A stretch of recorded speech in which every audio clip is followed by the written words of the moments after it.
All right. Sorry about that. Like week break.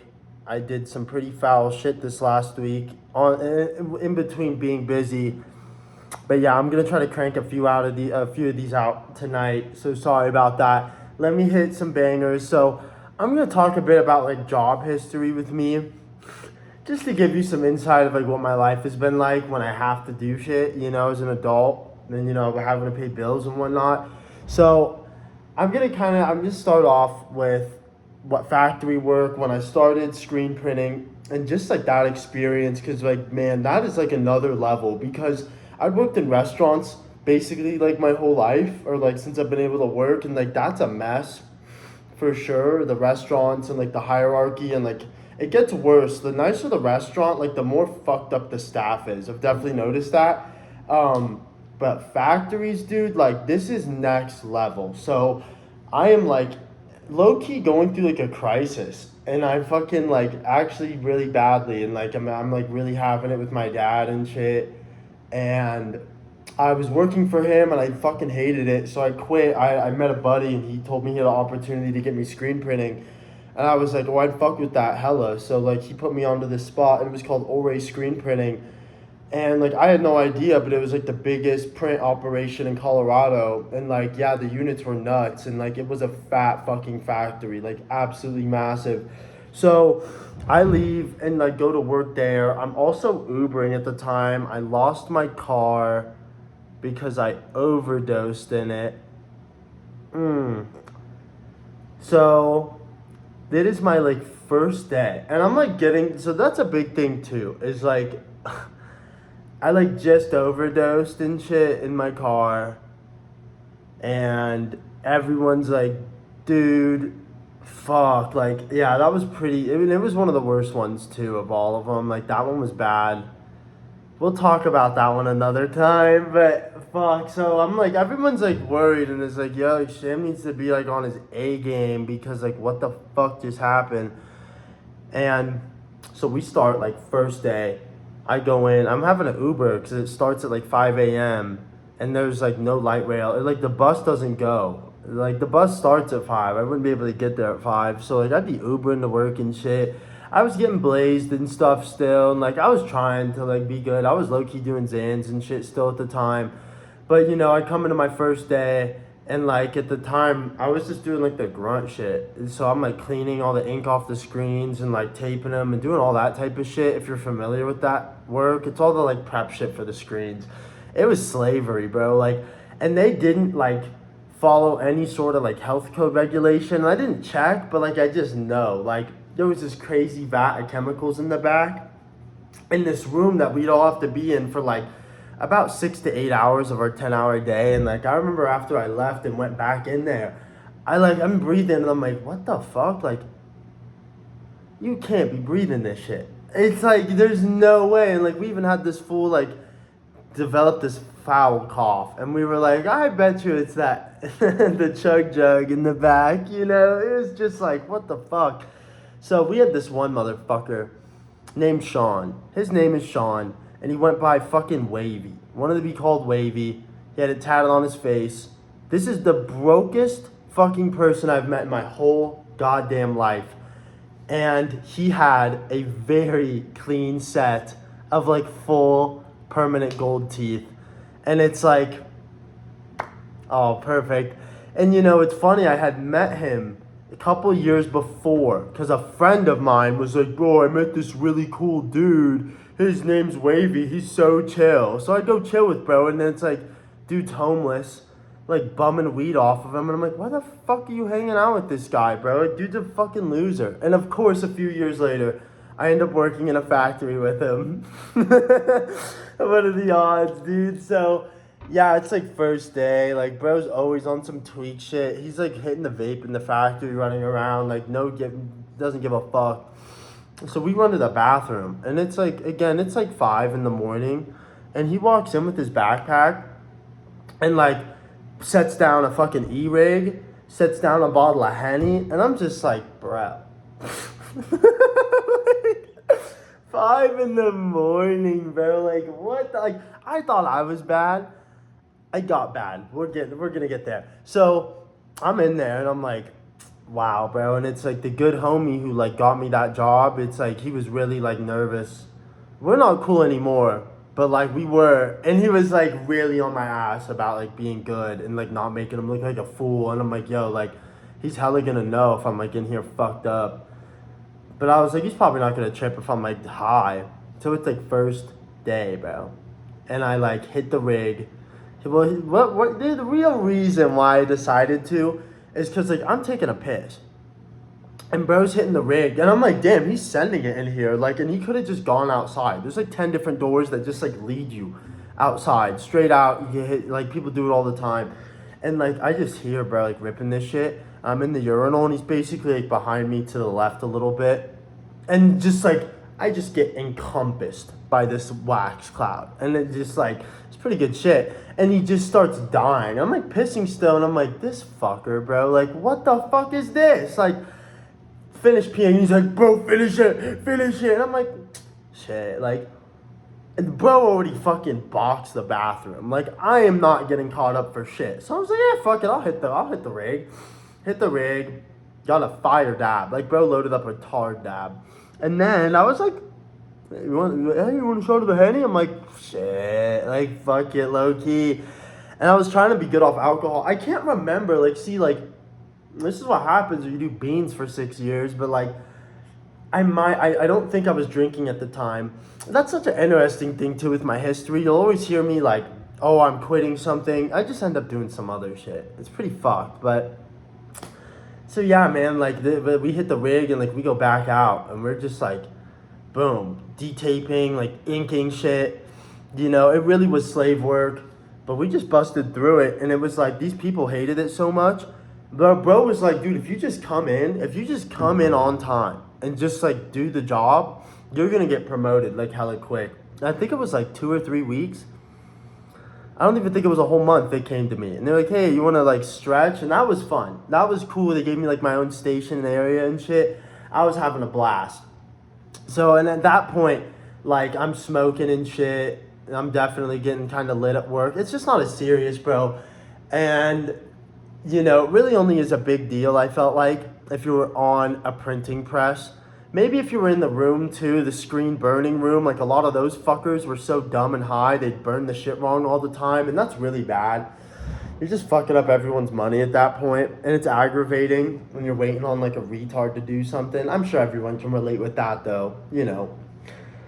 So I do that for a bit, and like it's cool, you know, and then they put me onto the press. Now, this is where things get really fun. I mean, the printing shit in itself is cool, and I'm interested in it. I just wanted to know how to do it. But, like, bro, like, this, I didn't realize, like, what I was getting myself into. Like, this shit is so, it can be very difficult to, like, make shit run properly and, like, keep things going. Or, like, someone can even fuck your shit up in the middle of you doing it, causing you to stop, and then, like, the flow is ruined. Your prints are going to come out weird. It's very aggravating. And like, for someone, honestly, like I've worked on it a lot over the years. I used to have like the worst temper as like a little kid and teenager. It's definitely gotten a lot better. But man, bro, like I can't lie. It was so, it felt good. Especially if you recently got kind of fucked on in an order or something.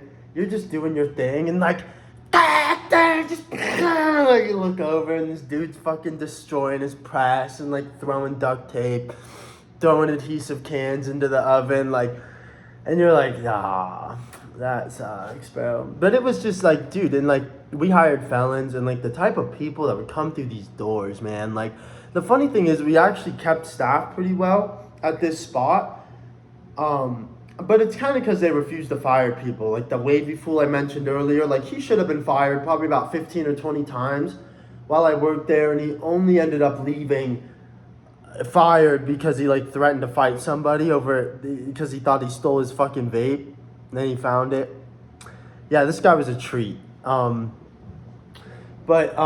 you know, I'd say the most like I think memorable and like entertaining to me parts when I think back, like the first thing that comes to my mind is like 2 situations when I was there and like I was drinking and like, dude, don't do this shit. Of anything I've like said so far, do not like do anything and then operate something that could kill you, including the car. But like, bro, this press, I mean, the way these arms would move. If you've never seen one, just look up what a screen printing press is. But I imagine everyone knows what this looks like. Well, like, you know, if you got wedged in it, or like you were in between that like first and second head and the fucking pallets moved, that shit would like crush the fuck out of you.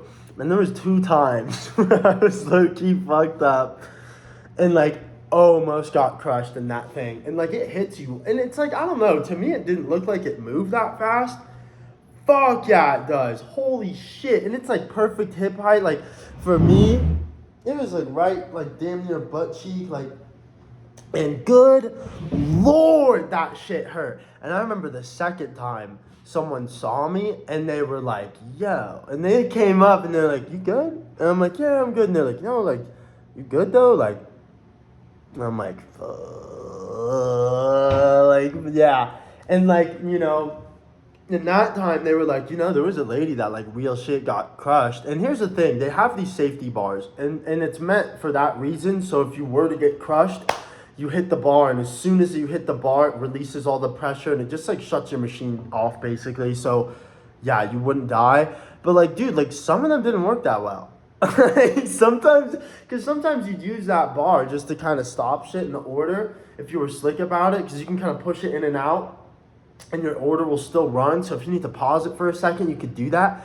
But like you fucking do that and it like keeps going and you're like, dude, what if I actually got crushed in the thing? Like, would I have fucking died, you know? Pretty freaky. And it's so funny, too. Like, you know, that's like a perfect example of something you're not really thinking about at all, and that would just have ruined my life or ended it in like 2 seconds. A very good reason not to make these type of decisions I make. But yeah, you know, I'm probably going to talk more about factories and stuff. There's definitely a lot more to come.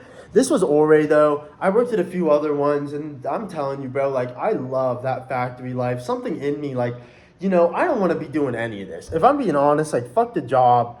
I like this. Like, I just like to talk. Like, I just want to do shit I want. And, like, working for a man or, like, under a company is just not it, you know? So, like, but I really did like screen printing, and, like, I probably would again.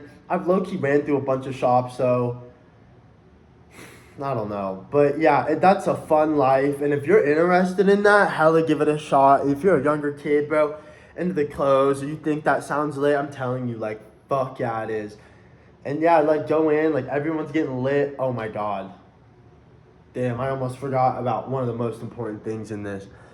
My manager at this shop was the craziest cokehead I have met in my life. And before I'd come, the homie was like, bro, like, this fool is a crackhead. And I just want to let you know so you're not, like, freaked out or anything. And bro had never done that. And, like, I guess he said his, like, older brother had before. So I guess he'd maybe seen it. But I'm like, how would he know how, like, a crackhead acts if he's, like, really not been around it? So then, again, this is kind of in that first day thing, you know, meet bro. I mean, in the interview, it didn't, you know, didn't notice it too much. But then working, like, 10, 12 hours a day with the fool, oh my God. You know what? I hope you see it. I want to say his name, but I don't want to out him like that. But, like, he'll fucking know if he ever sees this. I do respect bro. And, like, he kept it together. But, like, dude would be Reiki racked. Like, his, like, did the, like, jaw kind of like this. And, like, really clenching. And just flaring. And, like, always doing, like, something with his face. And you're, like, it gets hard to watch, bro. Like, that tweaking shit is, like, genuinely cringe. No one wants to see that. It's kind of horrific, you know? And there was this one time, and it was probably before, I'm trying to think about this. This is probably like a little over 2 years ago there. You know, we always joke about that. And, like, I come in and I'm an actual cokehead. And I'm like, oh yeah, he's definitely on that. Like, or speed or something like a little heavier, you know? But it's definitely like some crazy tweak shit.